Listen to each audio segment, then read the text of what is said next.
Hey everyone. Hello, hello. Good evening. Well, uh, good afternoon, good morning. Um, whichever time of day it is for you. The local time is 10:30, and as you know, I am not in Amsterdam anymore. I'm in Georgia, in Tbilisi, and I'm happy to see Cindy, Risa, Forrest, Elise, Robert, Susan, Natalie. Hi, dear. Hi, everyone. I'm happy to see you here, and this is the tour I promised to many of you not long time ago when I did my tours of the Jewish Quarter in Amsterdam. I promised after my third episode that the fourth one would be inside the synagogue, and more than a month later, but I'm still here, keeping my promise, and we're going to look inside and walk inside the synagogue. That's exactly how they say how they name this great Portuguese synagogue of Amsterdam in Ladino in the language of Sephardic Jews. This is a combination of Spanish and Hebrew and something else. So that's very specific. So it's Noga or Snoga sometimes. Shalom, shalom, everyone. And by the way, Shabbat Shalom. If if it's already time in your area, well, now we're here. It's clearly already Sabbath evening. So um, yay! Hello, hello. Hi, everyone. I'm happy to see you. And before we begin, also a few updates. So tomorrow is a very special day. It's a Holocaust Remembrance Day, and well, for for me, it's actually even like two big days in one because also the 27th of January is the day of lifting off the siege of Leningrad. And speaking of the Holocaust Remembrance Day, this is the day of the liberation of Auschwitz. So all of this together makes it very difficult kind of weekend as well. And I remember, this time uh, 2 years ago in 2022. And I remember that in January 2022, I started my project on the city of Leningrad. And I also did a very special tour in the museum the Holocaust Museum in St. Petersburg. So I decided to go over again those tours, those recordings, and um, those are the those are the tours I did for Hago, and one or two I have shared before with my sponsors, with my supporters, who get the exclusive access to the recordings. But most of them, I've only done once, and I've never shared the recordings with anyone before. So right now on my YouTube channel, there is a playlist about the World War II and Holocaust Remembrance Day. And this is where, every day I will be adding the recordings of the relevant tours that I did in St. Petersburg in still peaceful times. And I will be adding more. So there's going to be, I think, at least 7 or 8 videos. So the links are there. Also tomorrow I'm doing a tour about Tanya Savicheva, the Russian Anne Frank. Well, it's not completely the same kind of story, but they are really like in parallel. And also, as a kind of it's not really a bonus, but I also will be taking you because I have a recording of a small museum exhibition about the household in the besieged Leningrad, the apartment of a Leningrad family in the times of siege. So I will be. This is the program for tomorrow, and please don't forget to join very special tours that Stefan will be doing. He will be doing the last walk of Anne Frank, and also he will be taking you to Westerbork transit camp. Uh, those are very difficult but very important tours, and well, it just cannot be missed. Okay, Natalie, well, it's great to know you'll be there too. So uh, let's start. I'm not sure if I'll be able to cover everything in just 1 hour. We might overrun. We'll see how it goes. So I'll be switching off the chat as usual.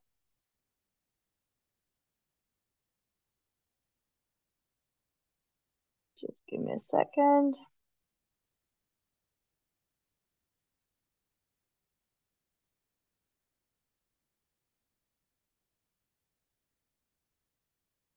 So the video that I will be sharing with you, this is the video I recorded myself about 2 months ago. I wasn't allowed to film with a gimbal for some reason, but I think it was still okay. And I hope you'll find the video not really not really causing any dizziness or whatever. And this is the photo also I took. And this is the place where I started at least a couple of my tours about the Esnoga, or about the Portuguese synagogue in Amsterdam. And we talked briefly about the building. We talked briefly about the concept. We talked briefly, not briefly, actually, we did at least three tours about the history of the Jewish community in Amsterdam and in the Netherlands in general. Um, so I will just briefly repeat myself on a few things about a few things. And if you want to watch the recordings, if you missed them back then when I did them on my YouTube, you can always contact me and I can send you those recordings. And all the recordings are available for my supporters as well. And by the way, I know that many of you here are my supporters, so I have just scheduled and already sent a newsletter from my sponsors for the next Zoom get together that's going to take place this time on January 31st. So next Thursday, I think, or Wednesday. Well, January 31st. I don't remember the day now.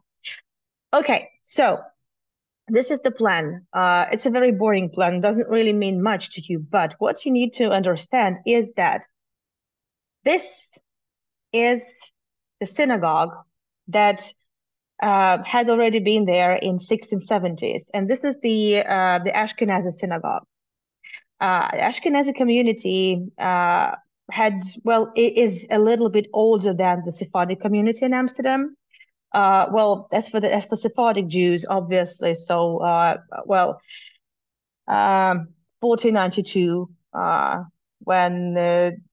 when Queen Isabella made all the Jews in Spain and convert to Christianity, or they were forced to leave, and then after dozens of years of travels, eventually the Jewish community ended up in the Netherlands.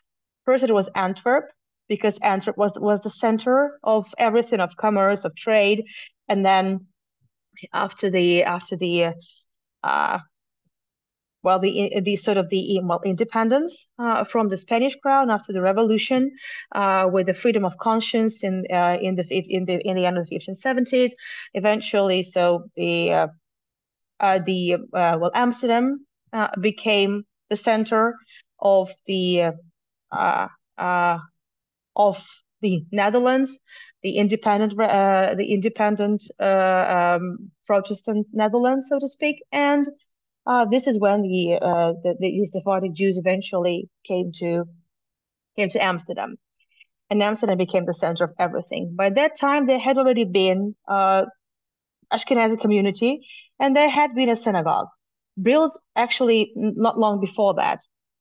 But the Sephardic Jews, knowing that they would be staying there for long, knowing that there would be relatively a lot more comfortable conditions for their life and for their work, so they managed to agree and purchase this big plot of land. And like we kind of see the difference now, right? That this is on this plot of land that was supposed to be the synagogue built, and also some other buildings around it. Later on, of course, more buildings of the Ashkenazi synagogues would appear. Actually, there are four Ashkenazi synagogues in one and the same place, and this is where now the Museum of Jewish Culture, Jewish History is located. The recording of which I also have, and hopefully soon I'll be able to invite you to the next episode of my Jewish Quarter of Amsterdam, even though I'm not there.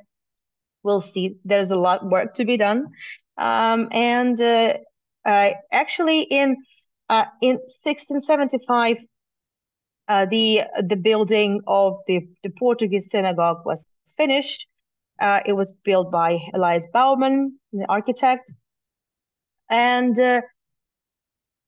well, it doesn't mean that this was the only synagogue for Sephardic Jews.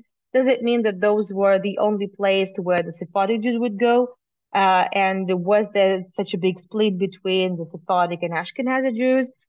Well, not exactly. So actually, well, obviously, the Sephardic Jews, when they came, still in the end of the 1500s and the 1600s, this is when the big, I would say, really like big numbers of people would be coming in. They would have their smaller synagogues, and altogether there were actually three Sephardic synagogues, but they were very small ones, and there's well, nothing really left from those synagogues. But they needed something central. They needed something, and the Sephardic community actually was becoming stronger, more powerful, and richer. Uh, Eventually, later on, after the 1600s, why? Compared to Ashkenazi Jews, because the Sephardic Jews who could speak well, also I include there like well the Jews from Spain, the Jews from Portugal, they could speak the language. They could speak the Portuguese, they could speak Spanish, and this language was instrumental with the diamond trade. The diamonds were discovered in Brazil, and the of course the Dutch people couldn't speak the language and they needed someone who could. And the diamond industry happened to be free. It was not included in any kind of guilds. And we know that back then, if you were not a member of a guild, you couldn't really operate. You wouldn't be given any kind of work. So, and the Jews, of course, when they arrived, all the guilds had already been formed, and they were not allowed to get to become members of the guilds. But the diamond trade was a relatively younger kind of business, and it wasn't part of any guild. So the Jews were there. So this is how the Sephardic Jews eventually became, well, a lot more superior compared to Ashkenazi Jews. That's how things would be in Amsterdam. So, and we see the result. We see how big building, how big the building of the synagogue is. So definitely, well, it just speaks for itself. And well, we've seen in the very beginning that the synagogue building is surrounded with the rectangular one-story construction, and there's like a lot of meaning behind it, and it well, but the first thing is you see also there I've been able to find some plans by Roman de Heu. I hope I pronounced his name right. And well, it's interesting because some people would think, and some when I did some couple of tours in that area, I heard people saying like, was it added later on, like this construction over here to protect the synagogue? No, it was originally there. It was supposed to be there.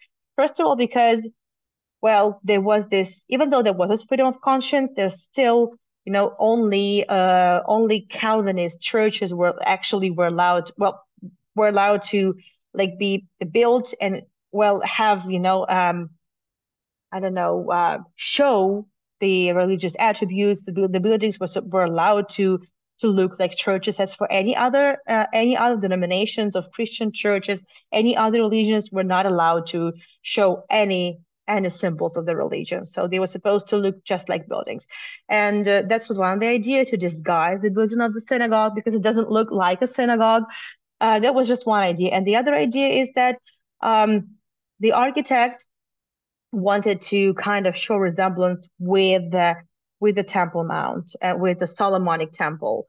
So the building is the temple, and the wall around it is like the temple wall. Well, it's like the temple wall, Temple Mount wall. I mean, Temple Mount. So maybe. So that's the two reasons of why it was like that. But it's always been like this. And the building hasn't changed since 1675. It was not destroyed. It was not looted, and it's the same.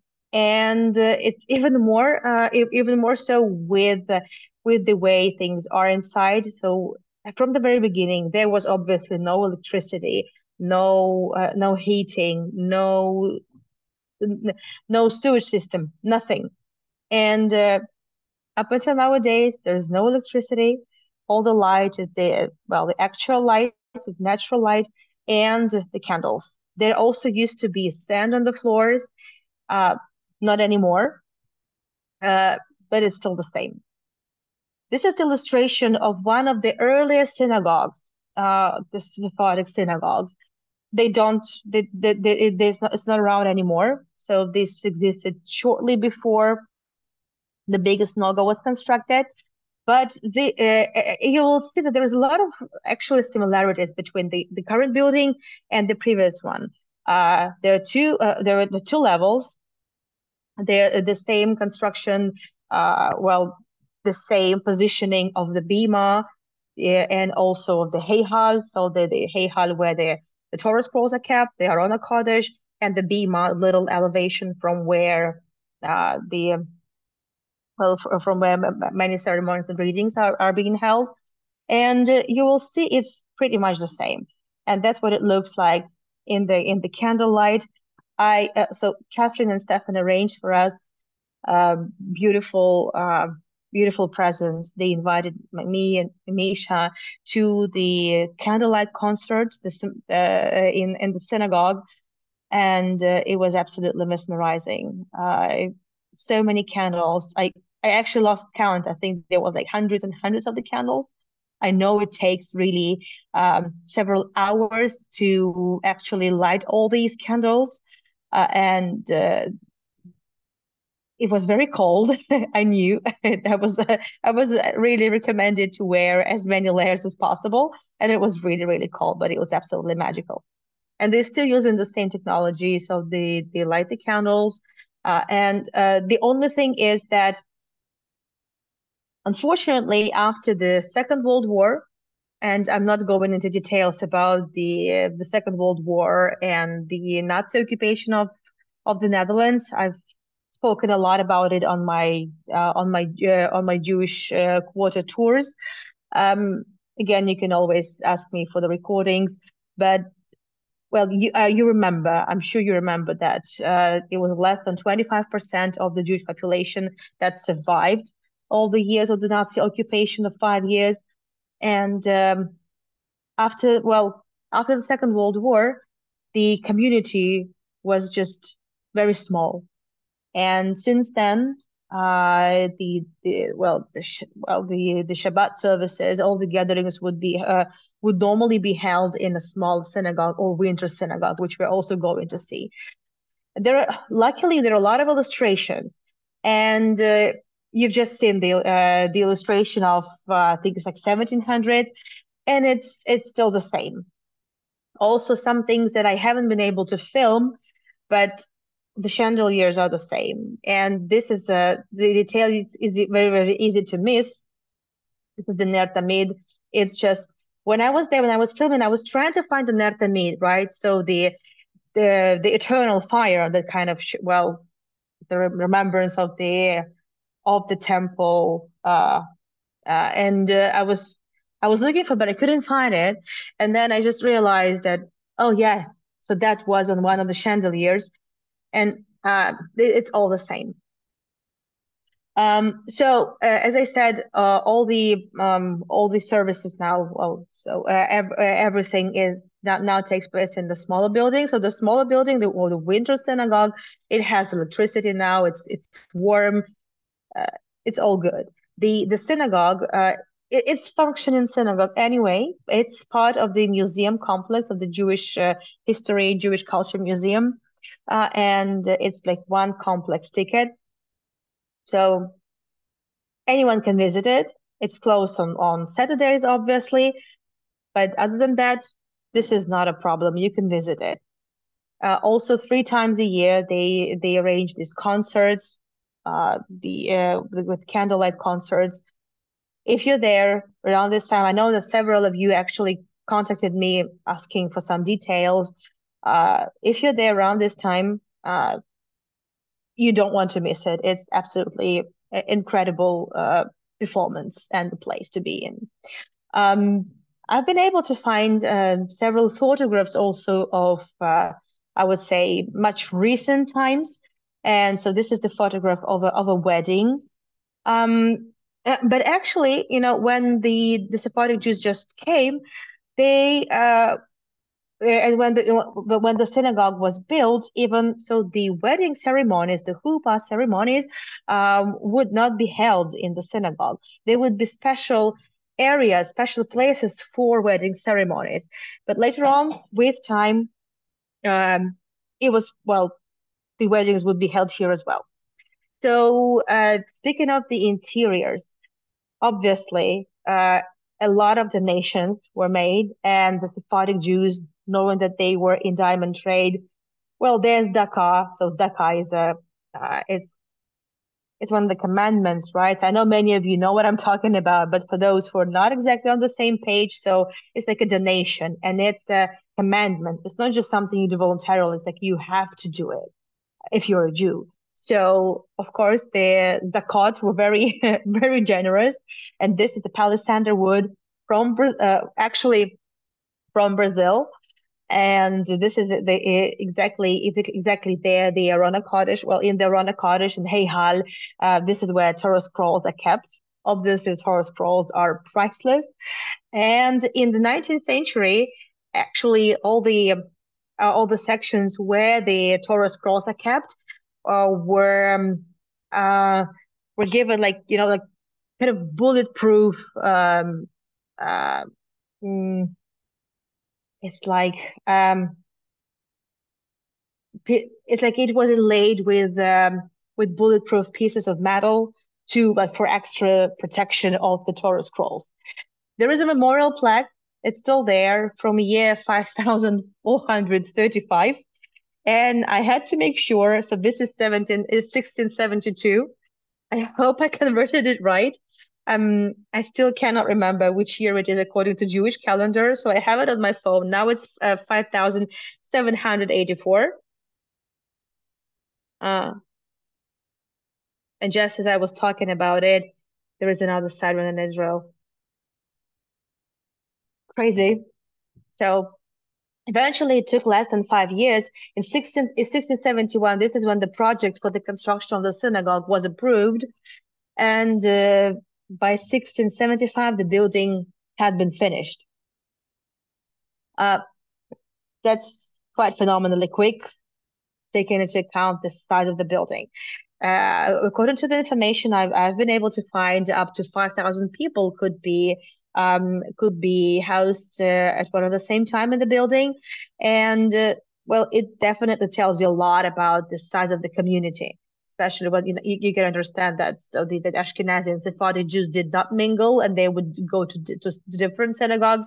It kind of gives you the understanding, and then having 4 Ashkenazi synagogues, well, built um, consecutively, but just over the course of like 50 years, it kind of also speaks for itself. Some more things that I find fascinating, uh, everything is original, and the synagogue is, well, it's like it is like a museum. Because of the kind of the things they have there to show. For example, this is the sofa.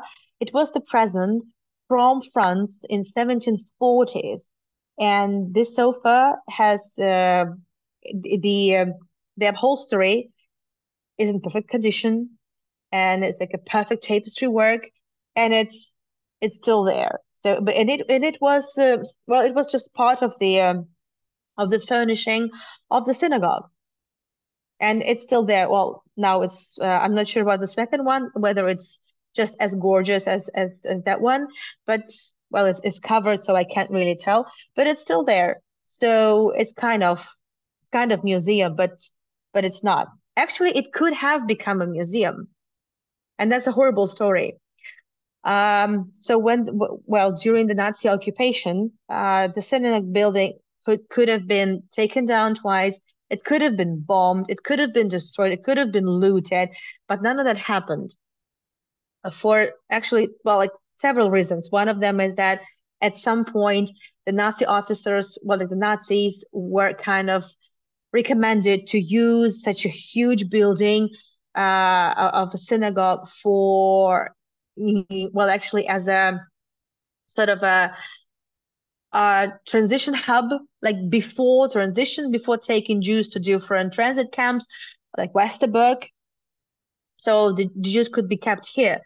But then some of the members of the community actually said that that would be a bad idea because of such a big windows. And the problem is that the Nazis wanted to do this undercover. They didn't, well, in like in 1942, it was still well, they still, try to do it a bit undercover, all the deportations, so they didn't want the non-Jewish population of the city know what they were about to do. So the two big windows could be, potentially a problem. And then someone else, well, offered to keep the building to make it a museum, of the Nazis after the war is over. Like, of course, in their understanding, after the Nazis win and solve the Jewish problem. Anyway, uh, so these are very sad kind of things. So these are all the, the personal drawers of the community members. They used to be signed, and everywhere in all those boxes used to be the well the tefillins, the items necessary for prayers, basically. So the prayer book, the phylacteries, the tallit, so the necessary elements for prayers. And then I've read a lot of accounts, of the survivors, that all those, well, the people did not return, and all those boxes remained closed. And for a long time, they would remain like this as remembrance. And then all the items would be taken and they are placed in the archives of the museum. So those people just didn't return. Those people perished in the Holocaust. That's the story. And obviously, we should go on. And so I'm outside, and you must see, and you see it's raining. It was raining all the time. That was a bit problematic also to film outside. So I kind of had to run from one place to the other because there are many things to see. It's not just the building of the synagogue, but actually there's also, like, in this one-story building around the synagogue building, there are many things to see as well, and they are open for visits. Also, there will be a lot of memorial plaques, commemorating like different donors. And you must have noticed there is also a second floor, and I haven't found any other way to actually access the second floor but from the outside. The second floor is the Ezrat Nashim, so this is the women's section. But before we go there, so I noticed something. The architecture, sometimes I don't pay attention to these things, but sometimes I do. And I noticed that the building of the synagogue was actually quite similar to the building of one of the Christian churches in Amsterdam.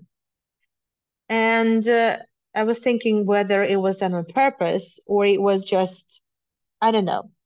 And then I did some research. So yes, uh, the idea to build the synagogue the way it is, just the Solomonic temple.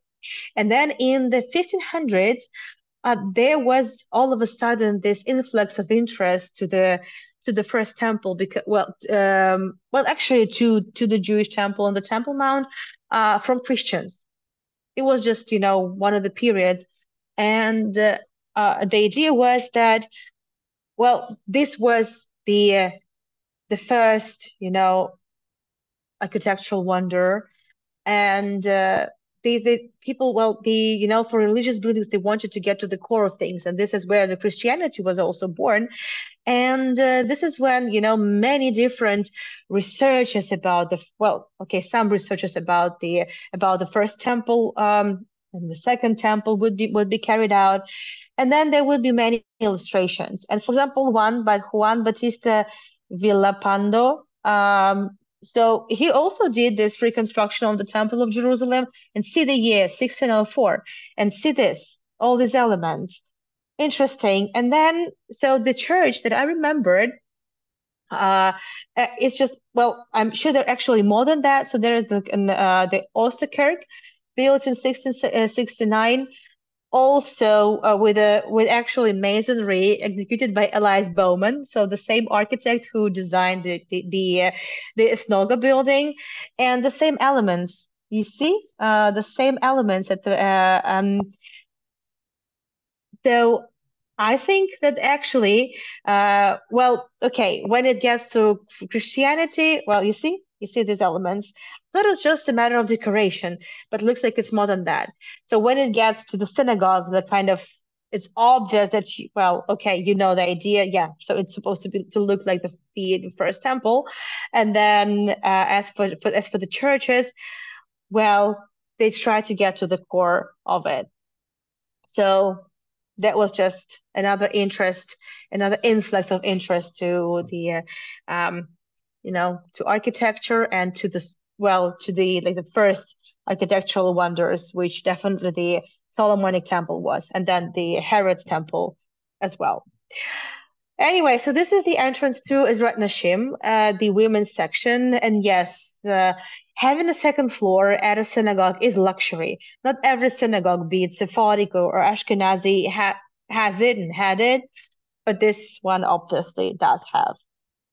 And there would normally be a separate entrance, and there is, so this entrance is just from the side.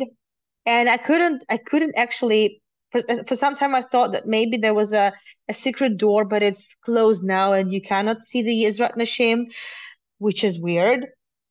But then I found it at I would say very unexpected place. And I was able to go upstairs. So here you are in Ezrat Nashim, and it's basically candles and the benches and nothing else. And the big windows. And speaking of the windows, so these big arched windows, normally back then, even at times of the freedom of conscience, uh, only like Calvinist churches would be allowed to have this very distinctive, architectural feature. But then also the synagogue was allowed to do that. That's an interesting question. Very interesting. But also being able to purchase, well, given such huge plot of land, there was something behind it, definitely. So on the one hand, they didn't want it to look like a religious building. On the other hand, they didn't want it to stand out from other religious buildings that were at that time. So interesting, interesting connections here. And raining terribly. So, but let's see what else there is. And there is the candle room, obviously. Obviously, Heder Nerot. Why it's there? Because, as I said, they're still using absolutely the same system.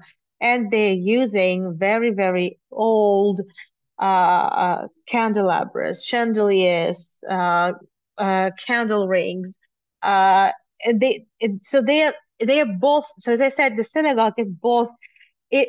It's a synagogue and it's a museum, and it's actually very hard to differentiate and say at times which what you're looking at, if it's a museum exhibit or it's just the highly venerated artifact. It's really hard to say because it's still in use. Normally, you don't use the museum objects, but here that's different. Also, in this room, apart from candles and well, well, everything connected with the candles, they also keep this white fabric. This is used for burial ceremonies because, as you know, Jewish people well, they don't use coffins.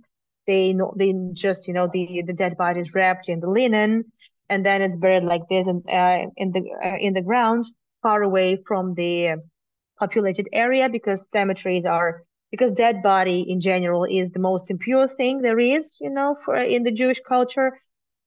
So this is definitely a museum kind of thing. This is the calendar for Omer, counting Omer.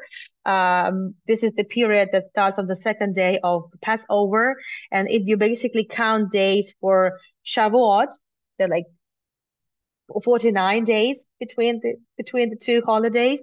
And so every day there would be very important counting of Omer, and every day is meaningful, and every day is counted and discussed. So many things. And these are the original from the 17th century calendars for counting Omer. These are, well, of course, those were the horns for Rosh Hashanah. So blowing a horn is a very important, element of Rosh Hashanah, the New Year, Jewish New Year. This is the stained glass image, um, a pelican. It's also interesting because actually pelican, for the sacrifice that's a mother can make, just to feed the hungry children, like tearing the body and given the food, given the blood, everything that the mother has. It's actually a Christian symbol.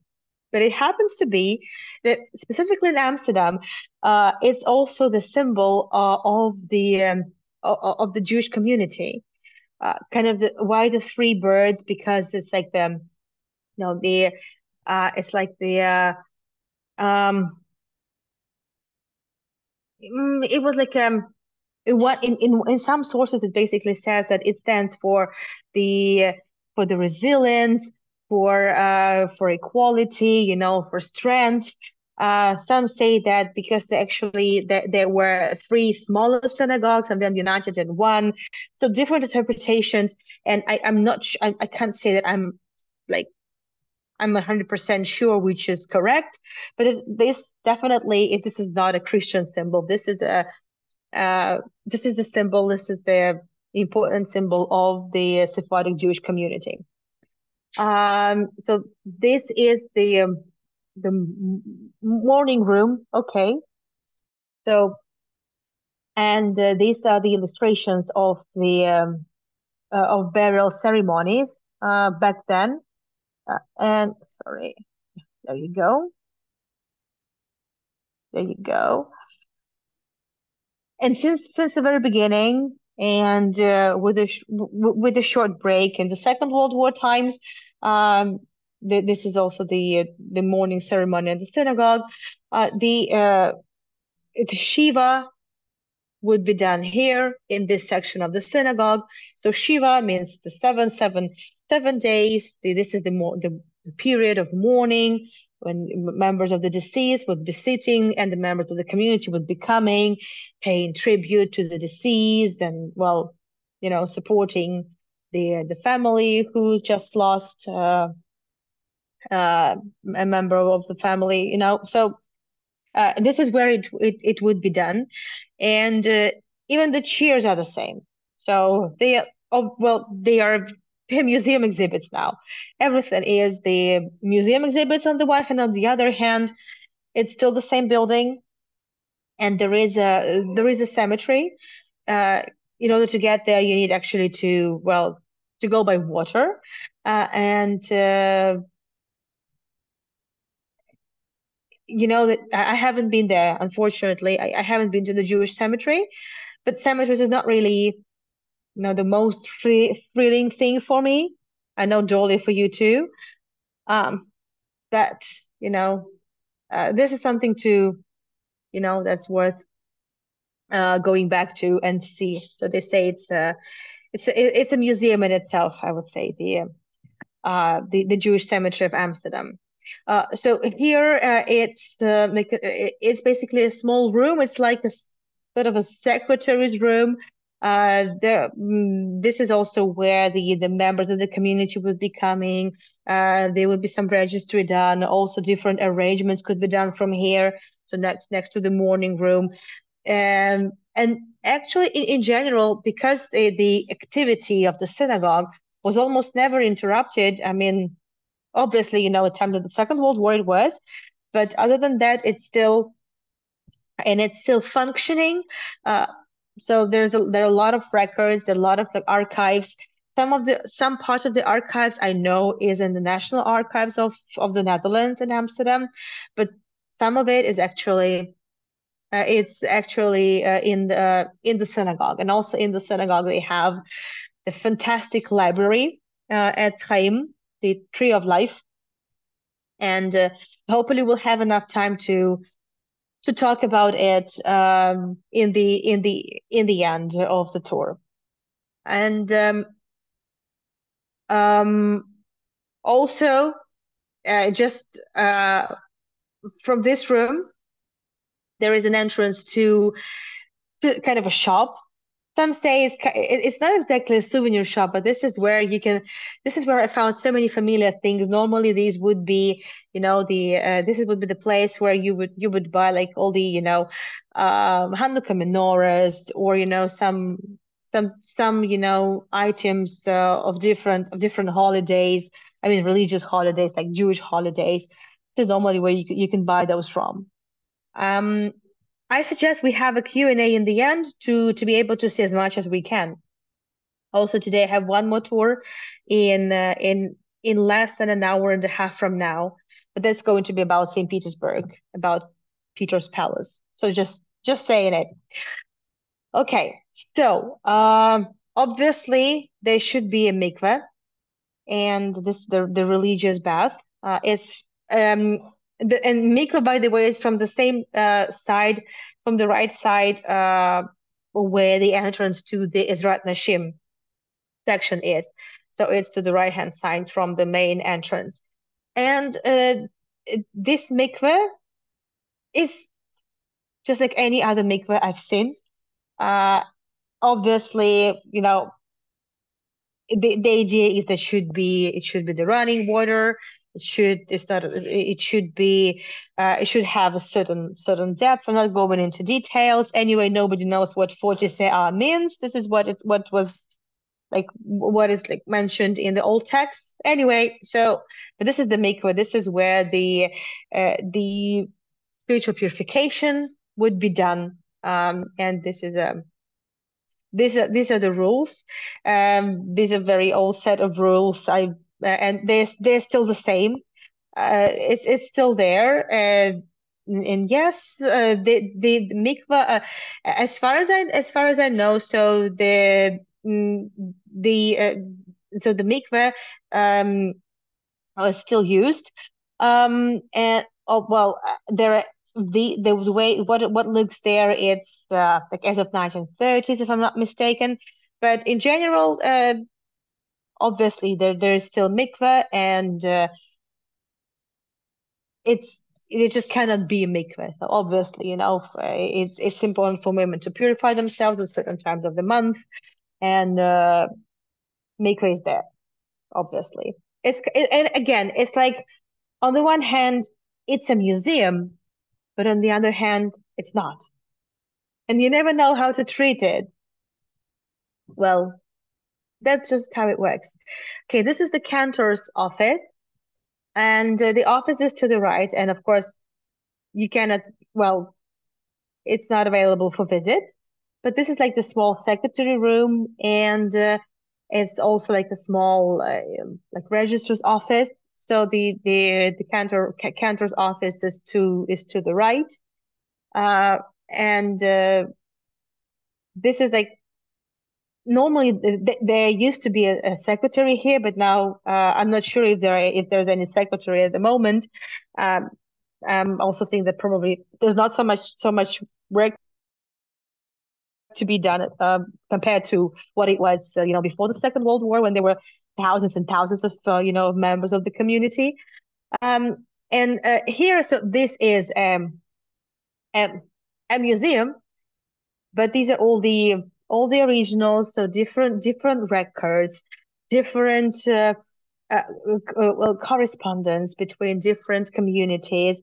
Also, there's obviously the collection of the newspaper of the newspaper articles of everything about the life and the activity of the community throughout centuries for more than 400 years now. There are a lot of photographs. Yes. So this is the archives, and this is not the library, as I said. The library is on the territory of the synagogue, and it's a different section. It's still there. Also, this is where the copies of the of the prenups of the contract. As you know, Jews were the first ones, to invent the prenups. This is where all the copies of all the divorce papers, everything. This is where they are kept. Uh, in this section, obviously. So you've just seen the stairs, the staircase that goes downstairs. So downstairs there's a lot. Well, this is where tourists are not allowed to.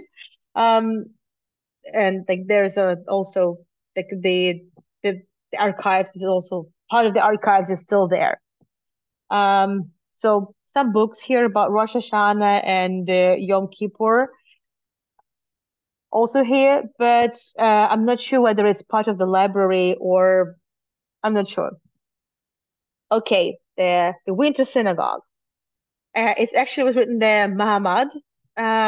It's like a shelter. But the Winter Synagogue was essentially it was a shelter in the coldest times, of course, in winter times. It was absolutely impossible to stay for services in the building without any central heating. With the lights, it's fine, but still, candles don't give you much heat. So that was a big issue. So this is where all the Shabbat services are held um, nowadays, because the community is very small. And in one of the tours, I think we actually saw from the window the well, I think it was one of the show. I think it was the Shabbat. So I think this is where we saw people like from the window. And well, so this is like a smaller version of the synagogue building. So there is the Aron Kodesh, the Bima, and also on the walls you see everywhere around the walls there are like different like plaques with the names.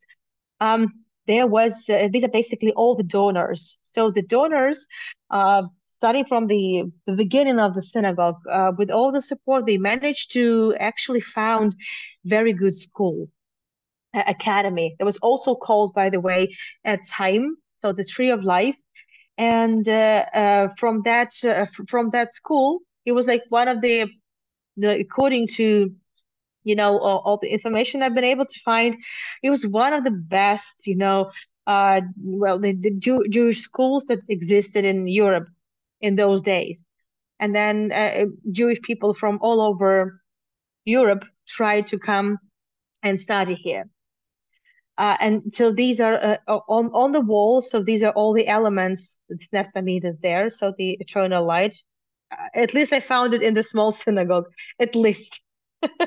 Um, Again, as I said, I never found it in the big building. I never found it. At least I know where to look for now. But yeah, that was a bit weird. And so these are all the names of all the donors that helped the construction, the support, the foundation of that school.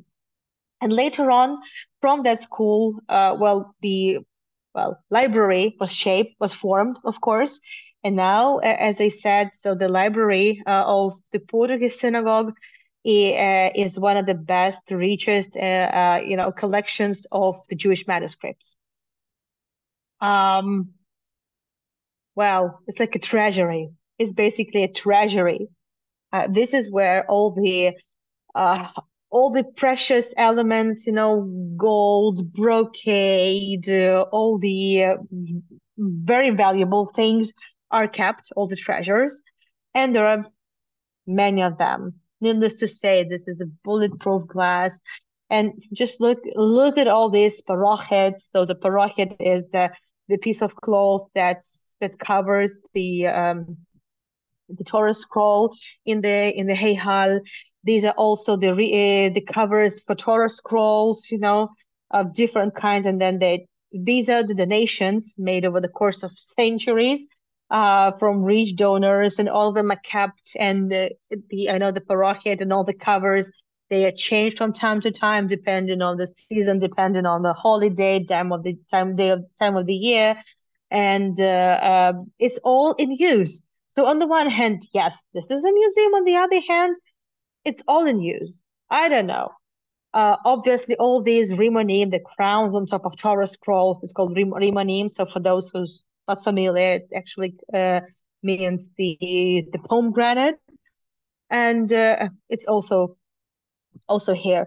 Of course, all the gold and silver. It's it was like I found myself in in a golden depository somewhere, in it felt very much like in Harry Potter, in the bank. So when they managed to get to the treasury, in the like a special section of the treasury of the bank, it felt very much like this.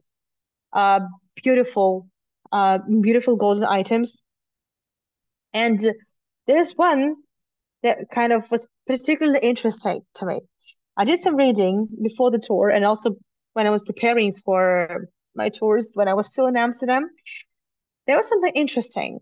So I found this silver plate, and there were a lot of like really detailed depictions, and there was this, a pig, which is kind of weird because obviously pork is impure, pigs are impure animals. So it's like Judaism and pork, it's kind of doesn't, they just don't exist together. It was interesting.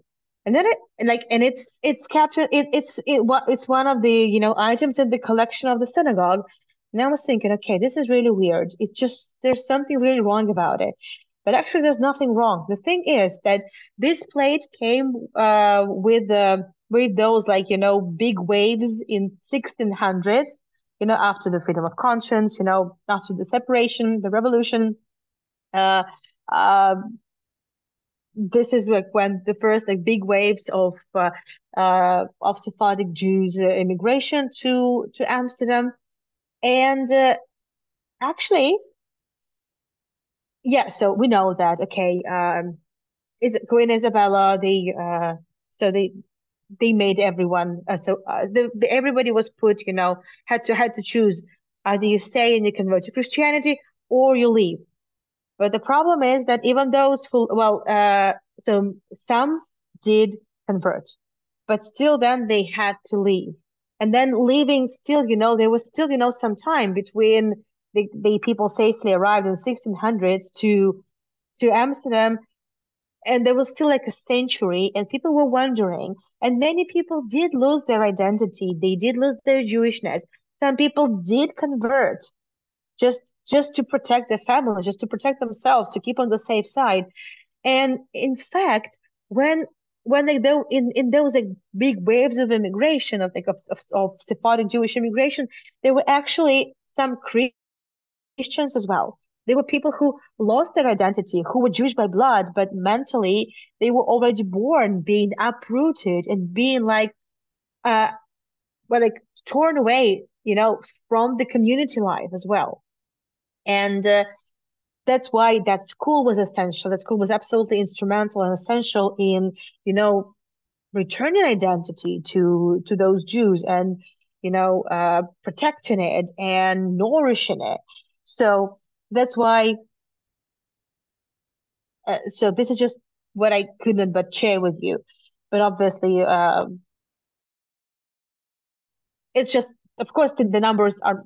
It's just to tell you that it was not homogenous. All these, all the groups, they were not, they were not homogenous. and it's not like everybody came together because because they had each other and it was easier. It wasn't exactly like that. Obviously beautiful yads. Yad, it means hand, so this is with what you can only touch the Torah. You cannot touch Torah with your hands, only with this special things. What's the word for it? I don't know. uh it's yad. Sorry, yad means hand.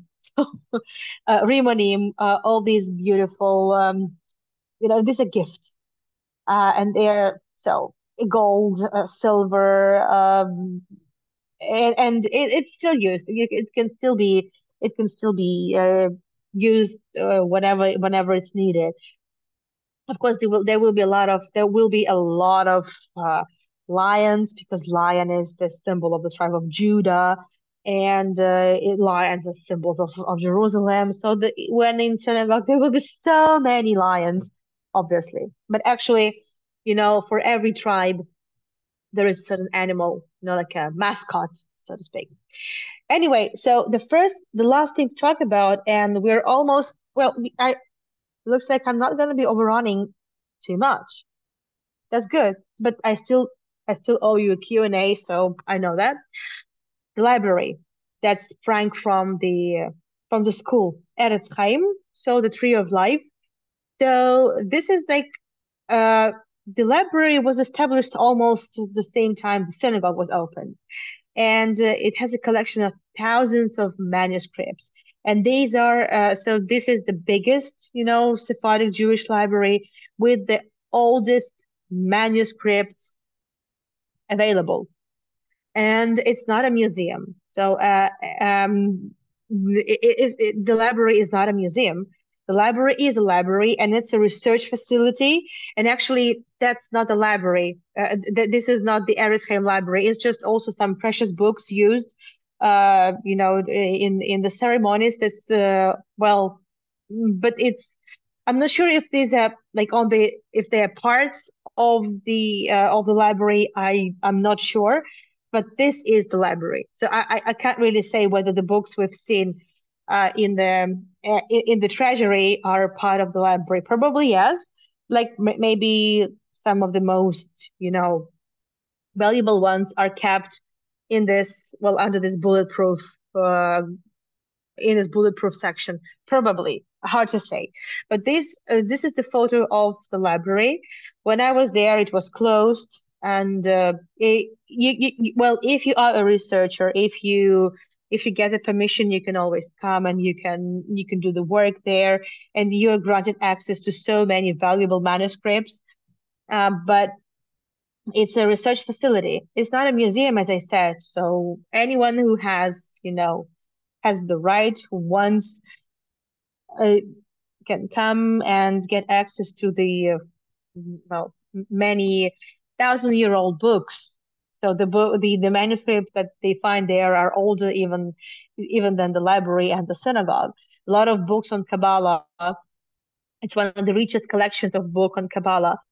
And also in the end of the 19th century, one of the very influential members of the community, David Montesinos. This is him in his library together with his assistant. He actually donated all his collection of precious, like Jewish books and manuscripts, to the library in the Eretz Chaim library. And well, the librarians did a great thing. They made sure that the books from the collection of Montesinos would not mix with the collection that had been there prior to that. So with this Montesinos collection, it's really one of the best, or one of the richest collection of books of Jewish of manuscripts. And I would like to wrap this up with this photograph. This is very meaningful. This is very powerful, but also very sad.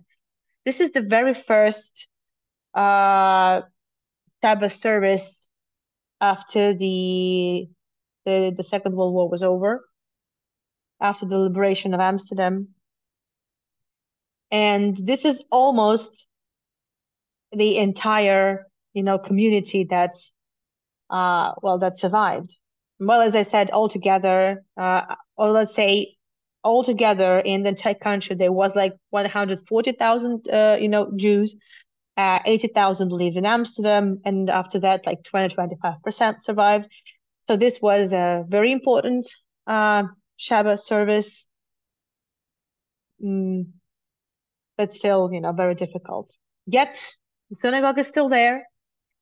The community is still there, very, very small, but there's still people to tell the stories. There's a lot of research work being carried out, and the stories being told. And well, just on the eve of the Holocaust Remembrance Day, I think this story is very timely, and I'm so happy I've been able to do this. So now it's time for Q&A. The chat is back on. I'm so sorry. I I decided, to go ahead with the tour. Sorry for that, but here we are for the Q&A. Thank you, Risa. Thank you. I think you've been there twice, as you said. So have you been to the library? And have you been to the Winter Synagogue? Have you been, were you able to attend any service? So you've been to the library. Misha was at the library. I was not able to go there, so Misha went instead of me, and I'm so jealous now. So I really need to. I need to go back. I need to go to the Jewish cemetery. I want to see it, and many things. Still many things I want to do. So I definitely will be coming back to Amsterdam. Thank you, Cindy. Thank you so much. Thank you, Robert. Thank you. Thank you. Thank you. Um, let me see. Hold on. Uh, what pig on a plate? I understand. Um, I don't know. It was probably a boar. Well, anyway, it's just absolutely. I find it absolutely impossible how this could be on a plate that belonged to Jews, but kind of if we know the story that not all the Jews were actually, Jews like in their head because of such a long time of being uprooted. And people just lost their identity. Many did. Some people had been forced, had been forced to, to convert to Christianity, and yet they still had to flee. So it was it was, complicated. So and now it's kind of clear why this happened. Thank you, Natalie. Well, no, hearing this from a local means a lot. Thank you so much. I'm not sure if there was enough time to assimilate. So they kind of maybe tried 100 years. You don't really assimilate in 100 years. So they kind of try maybe to adjust, but it was not possible. So I don't know. Yeah, that's how they hid their religion. Also that people had to hide their religion in every possible way. That is true. So whenever I will have an opportunity to do a cemetery tour, I will do that. Yes, Robert. Where is the cinema situated in Amsterdam? In the historical Jewish quarter. Yeah, it's basically in the Waterlooplein metro station. Um, so the Sephardic synagogue is just from across the street from the Ashkenazi synagogue building, which is the museum now. Maybe I missed your discussion about why the two groups of Jews didn't get along. It's just historically there was a very different, very different group. So, and because Jewish communities never really assimilate, they coexist like in their own environment, and they were just from very different areas. They were different, and it's just like different peoples have their like rivalry. So it was also like rivalry. Um, it's not there were no wars, between Sephardi and Ashkenazi Jews, but they consider themselves very different. And like like the marriages well, like I say, it was a big scandal. I know. I know. I've seen many stories. Like I've read many stories, uh, like weddings between like marriages between Sephardic and Ashkenazi Jews. It was like okay, it was complicated, very complicated. Also, it threw me out of the Zoom on its own. Oh, Dolly, didn't I didn't see it. I didn't see it. Oh my goodness. Well, Dolly, whatever you missed, you'll be able to watch the recording. So I'm not sure what happened. At least for me, it worked okay. Um, they think they're better than each other. Yes, Um, yeah, of course, of course. It's just, I think it's natural. Like many communities, not necessarily Jewish ones, also will have it. Yeah, every party think they're better than the other one, and then yeah, it's a bit, yeah. Uh, so Robert Saint's been to the Manhattan Eldridge or Saint Synagogue.